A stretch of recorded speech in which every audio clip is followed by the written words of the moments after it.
Welcome to the fourth week of our fall message series we are calling Holy Eucharist 2.0. When we say 2.0, we are talking about an upgrade. But why do we need an upgrade? Jesus calls us to focus outward as church, to spread the gospel message in the Great Commission.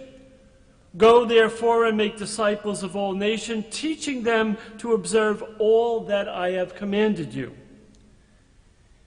If we take this message seriously and look around in our church, we can see that people in our community are not hearing the life-giving message of the gospel because they are not here. We exist as church not only for ourselves, but for others, especially for those who aren't experiencing church with us. To meet this unique challenge, we require both a communal upgrade here in the church and a challenge for a personal and spiritual upgrade for each of us. In our series, we discussed how we have embraced opportunities to change in order to improve and achieve our mission. At Holy Eucharist, our mission is follow Christ, love all, grow disciples. What does it mean to follow Christ, love all, and grow disciples? We are called to follow Christ and his teachings. This is called discipleship. Disciples take steps to grow and to learn how to live what Jesus taught in the Scriptures. We are called to love all, to love both God and our neighbor.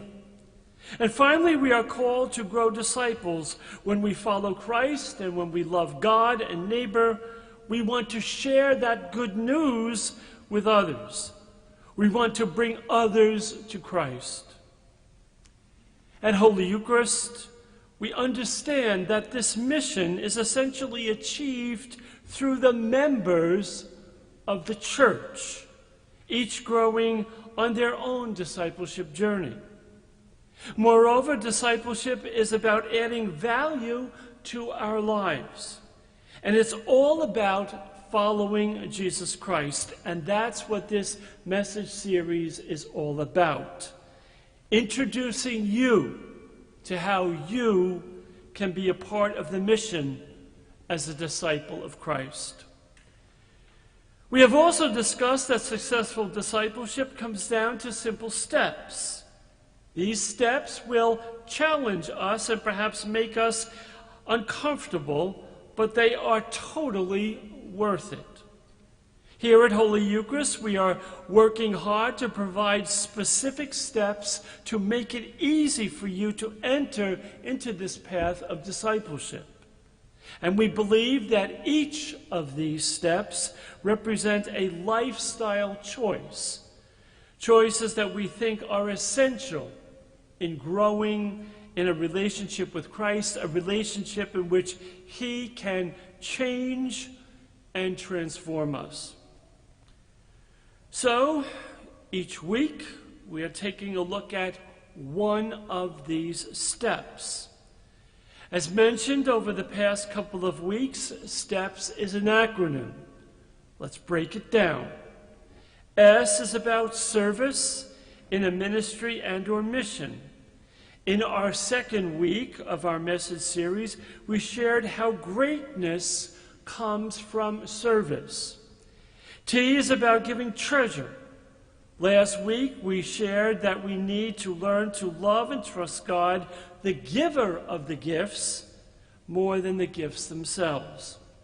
E is engaging in small groups. After all, we're not meant to walk on this journey alone. P is the practice of prayer and the celebration of the sacraments. And the second S is sharing our faith. When we fall in love with Christ and when we fall in love with the church, we are called to share the good news with others. We encourage you to pick a step over the course of the series and go deeper. If you want to check out our previous messages, visit our website and click on Weekend Messages. Today, we are going to look at another step that is acknowledged as an important step in all kinds of organizations and efforts. This is a principle leveraged to help people succeed in business and run successful organizations. This is a principle employed by gyms and health clubs, physical fitness, and training programs. It is a principle leveraged and used in AA for other recovery programs. This principle is actually a biblical principle that the church has lost sight of somewhere along the line. But we have learned this principle, and it is absolutely vital for you to grow as a disciple. To rediscover this step, we're going to look at a passage taken from the beginning of the Bible. We will be looking at Genesis. After describing the elements of creation, the Bible tells us God saw that it was good. The whole world He created is good. There is no sin, there is no war, there is no disease. In the world, it is absolute paradise. Adam has a good relationship with God. He has a good job caring and cultivating the land. He has a good place to live and good food to eat. All is good, which makes this next verse somewhat surprising.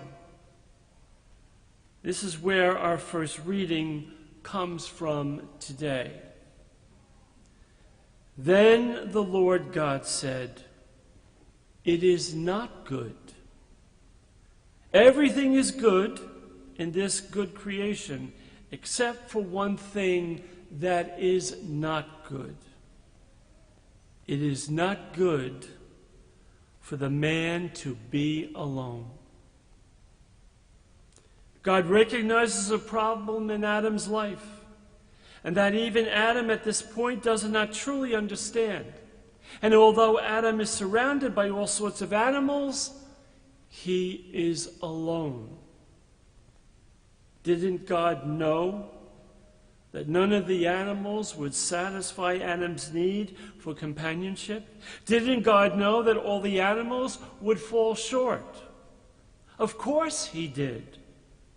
God knew, but Adam didn't.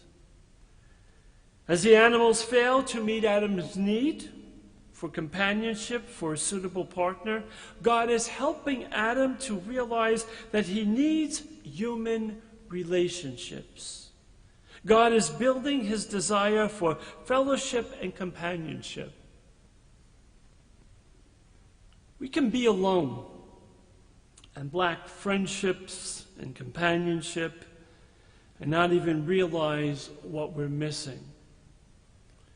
So one of the very first things Adam learns is this need. Relationships are a key to physical health, mental health, emotional health, even financial health. And what is true for every other avenue of life is true for our spiritual growth and health. Until you have friends in faith, until you leverage intentional relationships to grow as a follower of Christ, you are limiting and inhibiting your spiritual growth. As long as you are all alone when it comes to following Jesus, you will not be all that you could be as a follower of Christ. You are limiting what Jesus can do through you and in you, limiting how he can change and transform you to be the great mom, the dad, the husband, the wife, the great boss, the business leader, the great student leader he wants you to be, and that you want to be. It is not good for you to to be alone in your faith. It's not good for you to be alone facing a world that is really hostile to your faith. Even God is not alone. God is a community of three persons, Father, Son, and Holy Spirit, who are continually loving one another, glorifying one another for all eternity. The Trinity is the perfect community. That is, in fact, a small group. If you haven't already guessed it, engaging in small groups is the step we're looking at today. And I am fully aware of what a hard sell small groups are in a Catholic setting where anything beyond the 1 hour, once a week deal is unheard of. But just hear me out anyway. First thing small groups are is where the big church gets small. It's great to be a big church, but let's face it, it can sometimes be, as we know, impersonal. There is something about everybody knows your name and they're always glad you came. Small groups are our answer to that need for community. In fact, someone recently said this about their small group experience. As a newer member of the parish, the small group experience gave me a way to meet other people and feel connected. It was also a lifeline during the pandemic, as the world shut down around us and connections became harder to maintain. Small groups are where everyone can find friends and fellowship. People who know you and who care about you. Friends in faith will help you go further and faster in the direction that you want to go. Small groups are the place where you can find encouragement from others who face the same challenges and struggles that you are facing. They are the place to learn from other people's life's experiences. And you don't have to figure out everything in your life out on your own. You can learn from other people's successes and failures. Small groups are a safe place to work through difficult church teachings. Small groups rely on a simple formula. 70 to 90 minutes a week, once a week. The group spends some time catching up on the past week. Then the small group opens in prayer, listens to a relevant song, reads from our selected book, and then discusses questions led by the facilitator. The session ends with a brief prayer, and no one is asked to say or do anything that they are not comfortable with. Again, small groups are where our big church gets small. And it's more than you growing in your faith as an individual, but it also fits into the larger vision and mission of the parish. So, where are we going as church? Now, right now, small groups are our delivery system for member care. Ultimately, our groups are the way we care for you and look out for you as a church family. Our church is way too big for me or the staff to care for everyone here. I can't do it all. And that's not God's plan anyway. God's plan is that the members of the church engage in mutual care for one another. Because you know the members of your group, you're certainly going to be more qualified to provide support and care than I will ever be. Small groups are like retirement savings. in the sense that if you wait until you need it, you won't have it when you need it. You save and invest now for your retirement so you will have it when you need it. Here's the truth. Suffering is coming your way eventually. I don't want to sound overly dramatic, but it's true. If you get in a group now, when suffering comes, you'll be better prepared for whatever life brings. When that stuff comes your way, you need more than platitudes and expressions of consolation from your church. You need a network of care and support, and that's what small groups can provide. And getting in a group is just not about what you get, but what you give. The opportunity to pour into the lives of others is a richly rewarding thing to do. You were made for community. You were made for relationships. How are we helping you to get into a small group?